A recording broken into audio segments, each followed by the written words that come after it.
Tant que vous ne comprenez pas ce concept-là en vente, vous galérerez à vendre vos services. C'est aussi simple que ça. Je veux que vous perceviez la vente comme une balance. En fait, peu importe la conversation que vous aurez avec vos prospects, à l'issue de cette conversation, il y aura une décision qui sera prise. Soit celle qui est de rester dans la situation actuelle, votre prospect a décidé de rester dans sa zone de confort et de ne pas vous rejoindre, soit celui de passer du côté de la situation désirée, SD ici. Votre prospect a décidé de payer votre accompagnement pour commencer à changer. L'erreur que vous faites pour la majorité, c'est d'additionner des éléments positifs et faire comprendre les bénéfices du changement pour votre prospect.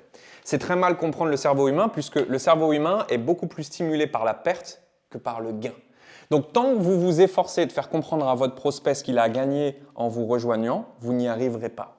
Si par contre, à l'inverse, ce que vous faisiez, c'est faire prendre conscience à votre prospect que le coût de son inaction, le coût de rester dans sa situation actuelle est beaucoup plus élevé que le coût de votre programme et qui plus est du changement.